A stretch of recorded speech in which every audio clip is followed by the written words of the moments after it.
saudara yang terkasih dalam Kristus. Allah itu nampak dalam berbagai macam cara. Salah satu cara adalah dia menjadi kata-kata atau menjadi sabda.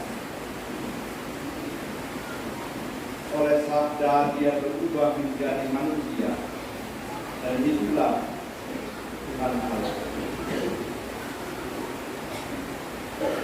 Dunia ini diciptakan dari kata-kata Allah sendiri.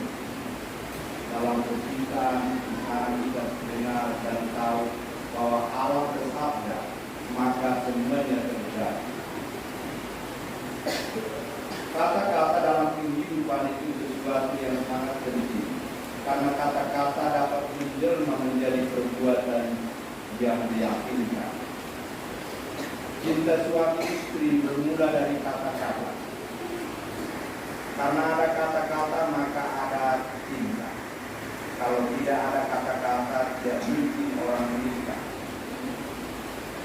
Dengan kata-kata orang berusaha supaya saling meyakinkan untuk melakukan hal yang terbaik.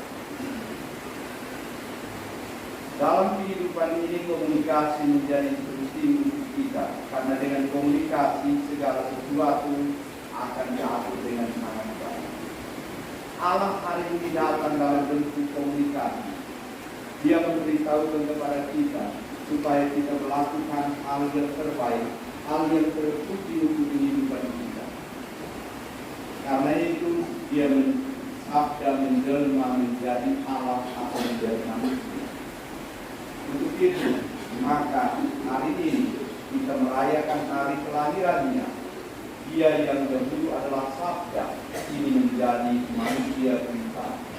Di hadapan Tuhan kita merendahkan diri dan mohon ampun. Mari kita nyatakan sobat hari kita. Saya mengaku kepada Allah yang Maha Kuasa yang kaya segala saya, bahwa saya telah berdosa dengan pikiran dan perkataan, dengan perbuatan dan kelalaian. Saya berdosa, saya sungguh berdosa. Oleh sebab itu saya mohon kepada Santa Kawan Maria, kepada para malaikat dan Roh Kudus, dan kepada saudara sekalian, supaya mendoakan saya kepada Allah. Kita nyanyikan lagu kita.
Marilah berdoa.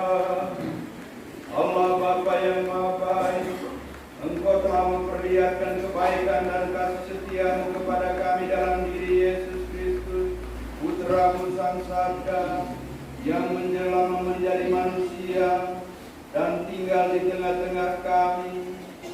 Semoga kehadirannya menjadi sumber kegembiraan dan berkat bagi semua orang di dunia ini. Sebab Dialah Tuhan dan pengantara kami, yang hidup dan berkuasa bersama dengan Dikau dalam persekutuan dengan Roh Kudus Allah sepanjang segala masa.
Di hari Natal tanggal 25 ini, saya membawa renungan kita dengan judul Natal, Sabda telah menjelma menjadi manusia.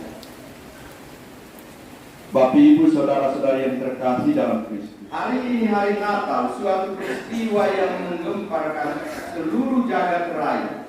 Karena itu kalau Messi untuk kemenangan sepak bola Argentina atas Brasilia, dan dia bilang itu kegilaan indah, maka bagi kita umat beriman harus mengatakan kalau sabda Allah menjelma menjadi manusia itu suatu kegilaan suci.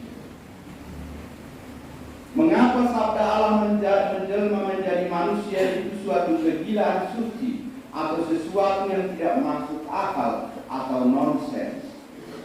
Karena dalam Injil Lukas bab 1 ayat 26 sampai dengan 38 dilukiskan bahwa melalui mulut malaikat Gabriel, Allah bersabda kepada Maria bahwa ia akan mengandung dari Roh Kudus dan melahirkan seorang anak laki-laki yang diberi nama Yesus.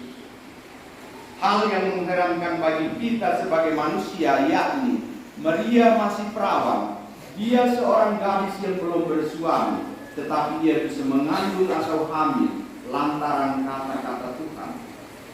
Di mata manusia, hal itu sesuatu yang tidak masuk akal.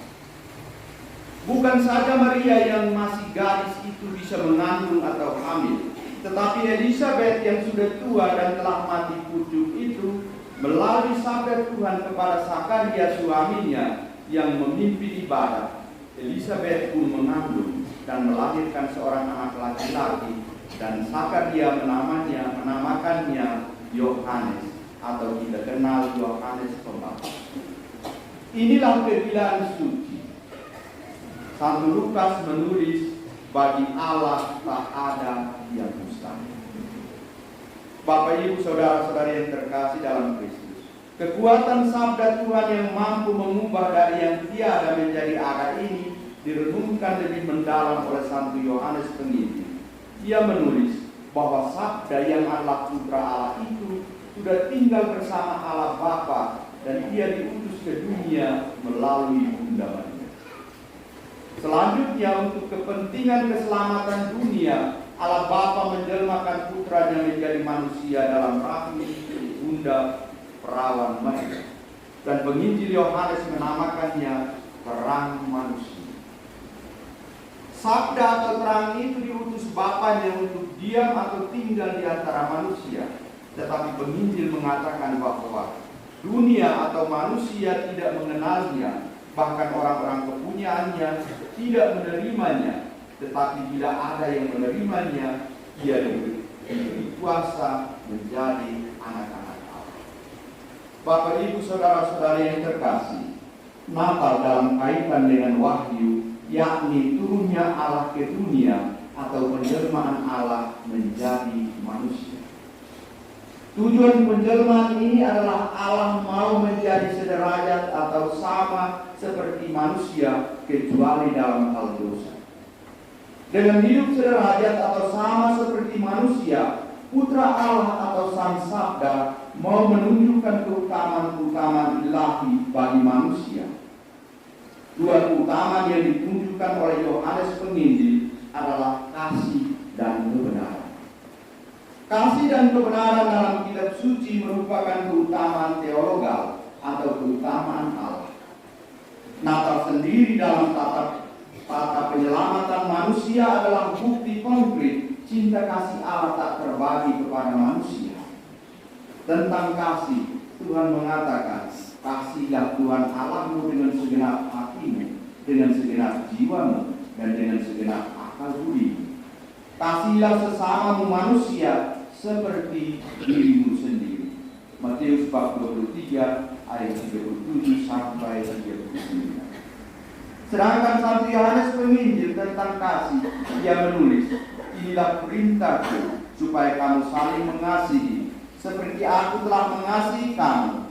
Tidak ada kasih yang lebih besar daripada kasih seorang yang memberikan nyawanya untuk sahabat-sahabatnya. Yohanes bab 15 ayat 12 sampai 13. Di sini unsur utama yang terlihat dan mengalir dari kasih adalah unsur memberi. Kasih itu memberi seluruh hati. Kasih itu memberi seluruh jiwa. Kasih itu memberi akal budi dan kepintarannya. Dan kasih akhirnya memberikan nyawa. Di sini jelas bagi kita bahwa kasih itu total buat yang dikasih. Kasih total ini telah dibuat oleh Emmanuel Sang Sabda itu. Dalam misinya di bumi, ia memberi makan kepada orang lapar, menyembuhkan mereka yang sakit, dan membangkitkan yang mati. Ini bukti tulus dari Yesus anak Maria, putra tunggal Bapa yang tetap. Saudara-saudari beriman yang terkasih, tentang kebenaran, Yesus menjelmakan kebenaran yang dimiliki Allah kepada manusia. 1 Sang Sabda berani mempertanggungjawabkan kata-kata dan perbuatannya di depan petinggi-petinggi Yahudi dan Romawi. Meskipun dibawa ancaman mati, Yesus tidak takut mati karena kebenaran yang Dia katakan. Kebenaran yang Dia katakan tujuannya untuk meluruskan kaum munafik, kaum dangkal, karena mereka berani korupsi kebenaran dengan bentuk menghilangkan pertimbangan kritis, baik moral maupun rasional, untuk kehormatan yang sia-sia. Ini suatu kedangkalan yang disebut dengan nama banalitas. Penyebabnya karena rendahnya kesadaran akan yang baik dan benar. Orang-orang Farisi, ahli-ahli Taurat dan Seduki yang dilawan Yesus adalah orang-orang dangkal yang hanya melihat hal permukaan dari hukum, dan mereka kehilangan ketuhanan meskipun mereka mengajar tentang Tuhan. Saya mengakhiri perenungan ini dengan hal ini. Atau buat ini, waktu menjelang Natal, kandang dan pohon Natal itu menyala dari batas kota sampai perbatasan Timur Leste. Kita lihat semua. Kandangnya pun bermacam-macam. Semoga yang mendiami kandang itu tetap domba-domba dan Ibu Maria, Yosef dan Yesus. Kita semua senang melihat pijar sinar pohon Natal itu yang menunjukkan cinta dan kebenaran yang dibawakan oleh Emmanuel, Tuhan beserta kita. Semoga kandang dan pohon Natal yang kita buat di rumah dan di jalan-jalan ini bukan euforia kedangkalan beriman, tetapi harus menunjukkan kedalaman hidup beriman. Bila hal ini diwujudkan dengan kasih dan kebenaran, maka sabda Allah benar-benar menjelma menjadi manusia dalam dirimu semua. Dengan demikian menjadi jelas bahwa Anda adalah orang kudus Allah atau anak-anak Allah. Karena itu, Natal harus merupakan kegilaan yang suci bagi yang mau beriman kepada Tuhan dengan segenap hati. Akhirnya, selamat Hari Raya Natal tahun 2022 dan tahun baru 1 Januari 2023. Semoga kita semakin gila mencari Tuhan Allah. Mudah-mudahan.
Bapa yang Maha Kuasa.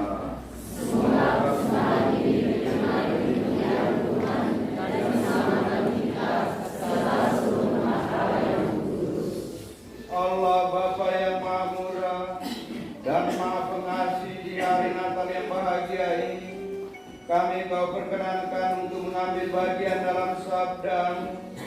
Semoga roh kebijaksanaan dan kebenaran Kau tunjukkan kepada kami berkat roti dan anggur ini. Perkenankanlah kami ikut serta dalam kegembiraan kerajaan-Mu, di mana Yesus memberi roti kedamaian kepada saudara-saudaranya. Demi Yesus Kristus, Putra-Mu Tuhan dan pengantara kami, yang hidup dan berkuasa kini dan sepanjang segala masa.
Sehingga dari terbitnya matahari sampai terbenamnya, kurban yang murni dipersembahkan bagi nama.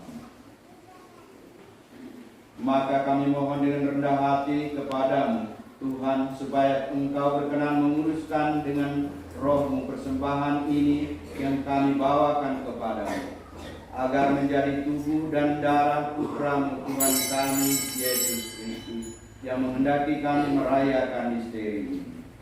Sebab pada malam Dia dikhianati, Dia mengambil roti dan sambil mengucap syukur kepadamu, Dia mengucap berkat, memecah-mecahkan, lalu memberikannya kepada murid-muridnya seraya berkata, "Terimalah dan makanlah kamu semua, inilah tubuhku yang diserahkan bagimu."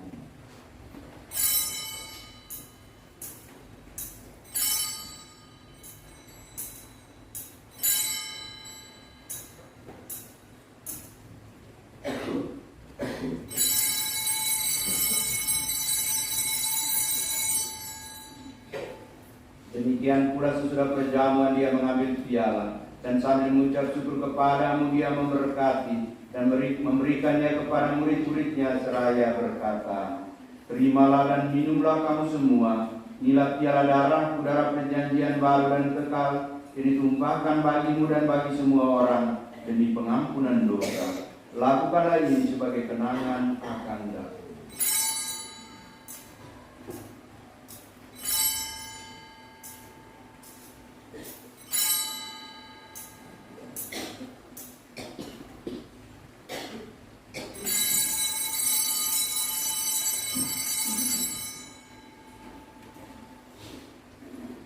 Marilah mewartakan misteri iman kita. Setiap kali kami makan roti ini dan minum dari piala ini, lafaz-Mu Tuhan kami wartakan hingga Engkau datang. Dengan pengantaran dia bersama dia dan dalam dia, bagi Allah Bapa yang Maha Kuasa, dalam persekutuan dengan Roh Kudus, segala hormat dan kemuliaan sepanjang segala masa. Semoga damai Tuhan selalu bersama. Kita saling memberikan salam.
Lihatlah anak domba Allah, lihatlah dia yang menghapus dosa dunia. Berbahagialah saudara-saudari yang diundang ke perjamuan anak domba.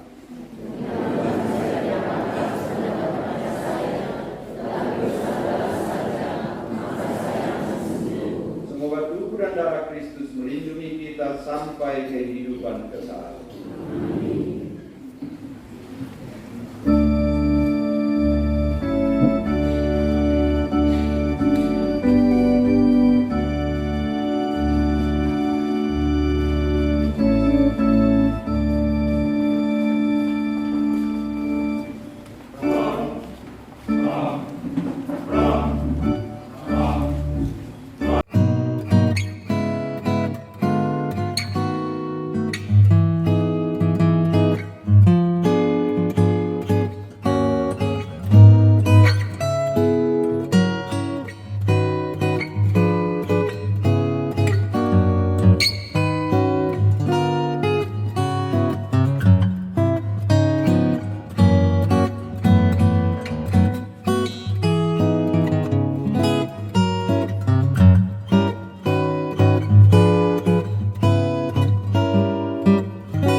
Marilah berdoa.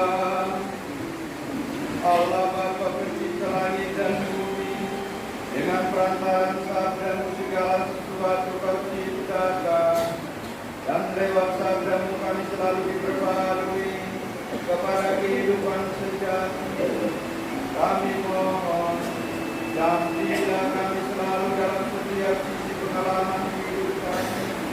Berkenankanlah kami selalu bersatu dengan Dikau dalam persatuan dengan Putra-Mu Yesus Kristus, dan semoga Kristus yang telah lahir dan diam di antara kami memberikan kekuatan dan semangat baru untuk merealisasikan kerajaan damai di bumi ini. Dan Yesus Kristus Putra-Mu Tuhan dan pengantara kami yang hidup kemenduasa ini dan sepanjang segala masa.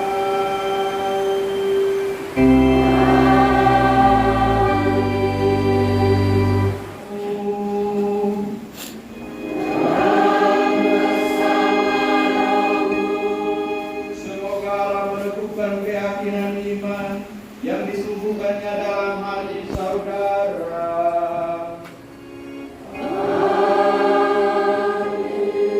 Semoga di hari Natal ini Allah Putra yang datang di tengah kita mendampingi saudara dalam mewartakan kabar gembira keselamatan dalam hidup saudara.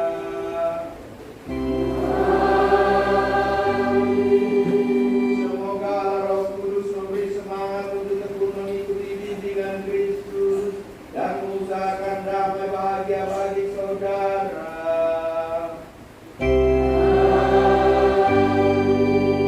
Dan semoga saudara sekalian dilindungi dan dibimbing dan diberkati oleh Allah yang Maha Kuasa, Bapa dan Putra dan Roh Kudus.